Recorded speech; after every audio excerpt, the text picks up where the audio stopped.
Hello everyone and welcome to my latest review in which I'll be reviewing the most anticipated film of 2024, that being Deadpool and Wolverine. So without further ado, let's get into my thoughts on this movie. So in terms of the story, it involves Deadpool and Wolverine going on a time-traveling mission to save Deadpool and his friends. And that's pretty much it in terms of the plot anyway. There are lots of things that happen throughout the course of the story, and it's quite good because the film allows a character arc for both Deadpool and Wolverine. In the case of Deadpool, he wants to matter to his friends and family, and for Wolverine, it's all about redemption. And by the way, this is a big spoiler review, so if you haven't seen the film, then obviously do check it out and then come back to this video.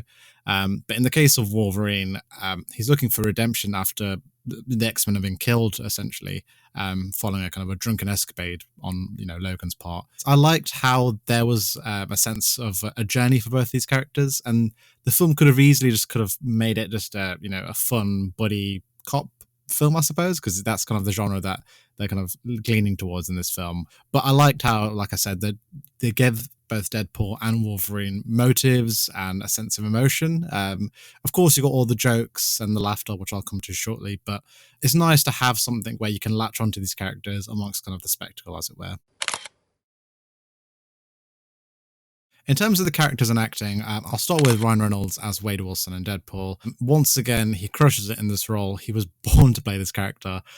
You've got the wisecracks, breaking the fourth wall. It's all here and much more as well. He is the definition of this character, much like Hugh Jackman in the role of Wolverine. Ryan Reynolds is pitch perfect as this particular character.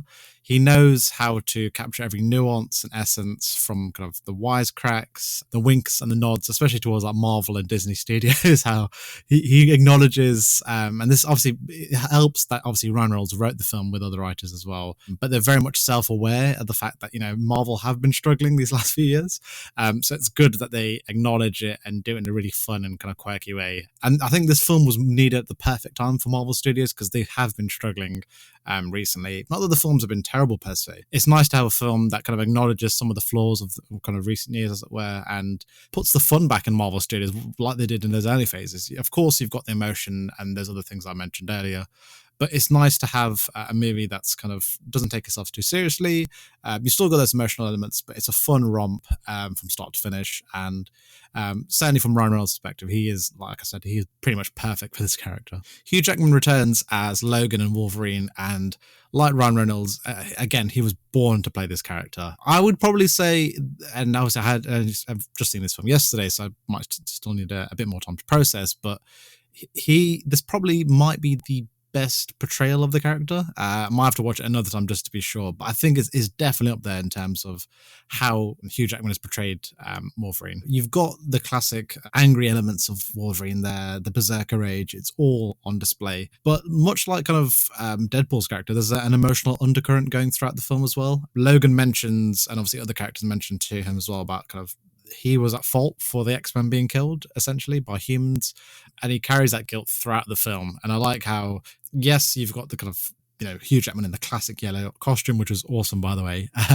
But yeah, like I was saying before, it's nice to have the emotional elements that make the character so great on display. Seeing Hugh Jackman, he does a really good job of selling the dramatic elements of the character. The scene where he's talking to Cassandra Nova and that kind of flashback sequence, or that other realm sequence, where you see all the previous X-Men slain. He's talking about the guilt and the sorrow that comes from, not saving his friends and family, essentially.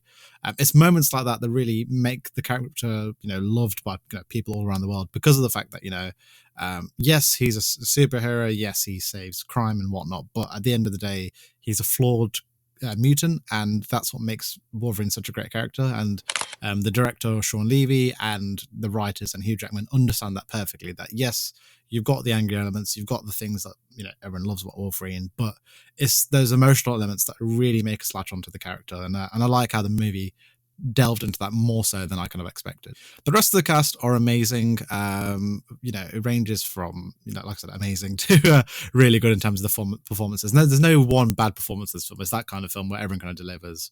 In terms of Cassandra Nova, the actress that plays her is really good. She doesn't get much in the way of motives. I mean, you get somewhat of an idea of the fact that she's stuck in the void, and she has kind of an agreement with the TVA. But yeah, the actress delivers a really good performance as Cassandra Nova, as kind of the evil twin sister of Charles Xavier. And then in terms of the cameos, they're pretty good. You've got Wesley Snipes returning as Blade. You've got Jennifer Garner as Elektra, and my personal favorite in terms of the cameos, you've got Channing Tatum as Gambit, and not to forget mentioning Chris Evans reprising his role as the Human Torch as well. And what I love about all the cameos is that they're all in kind of the service of the story. They're not just thrown in there for the sake of fan service. I mean, of course, there is definitely that fan service element when you're watching the film, but it's nice how those characters were kind of interwoven within the story. And with these characters, I like how the actors, they're picking up where they left off in terms of their previous portrayals of the characters. But at the same time, it's kind of a new portrayal as well. Wesley Snipes, once again, crushes it as Blade. You've got that kind of gruff demeanor and that coolness that he just personifies in pretty much everything he does as Blade. Jennifer Garner is really good as Elektra. She's badass and cool, which I liked as well. And then, of course, you've got Channing Tatum, which, like I said before, is my personal favorite cameo. He nails everything about Gambit, and if you've seen, and I grew up with the animated show, and he is just amazing. I'm lost of words just talking about his performance. But yeah, he nails the Cajun accent, the mannerisms. It very much reminded me of the cartoon. You could tell Channing Tatum. I know he's had a long history of. He agreed to play Gambit once upon a time, never materialized for whatever reason, and now he's finally getting a chance to portray the character. And it's nice because you can tell he really, is invested in this character. He's done his research, and it really shows in his performance. When they do an X-Men film that they have Channing Tatum as Gambit, it probably won't be because they're going to have, he's obviously a variant of the character, and I'm sure they'll probably end up going in a different direction. But it's a nice thought if they have, the original X-Men cast of like Hugh Jackman, for example, or Channing Tatum, and just have them in an X-Men movie. That's kind of all we want at this point, really. But yeah, all the cameos are great. And yes, of course it's fan service, but they also serve the story as well, which I liked very much. In terms of the direction and the action, it's pretty good, I'm not going to lie. Sean Levy does a top job. I'm pretty sure this is the first superhero movie he's done. So, and I know he's also worked on a couple of big blockbusters as well. But in terms of a movie of this scale, it's the first that he's done. And from watching the movie, you can't tell that he's not done one previously. The action's pretty competent in terms of the way it's framed. There are a few moments where the action's a little bit cookie cutter in terms of the way it's cut together, but for the most part, it's framed pretty decently. And of course, this is an R rating in America. Here in the UK, of course, it's a 15s. And so you're allowing the essence of Deadpool and Wolverine on the big screen in terms of with Wolverine's character, you've got the berserker rage. In terms of Deadpool, you've got that deadpan humor, and of course the violence that comes with this character as well. And so you're capturing the essence of these characters with the most perfect rating. I think if it was a PG-13 slash 12A, it just wouldn't have captured what makes these characters so fun and interesting. And I'm glad that Marvel Studios and Disney kind of stuck the landing that yes, you have to have a harsher rating to really capture what makes both the franchise and these characters great. And it definitely pays off. The action's bloody, it's violent, everything you want in a Deadpool movie and more. And yeah, seeing these characters just kick ass is kind of what you wanted to see.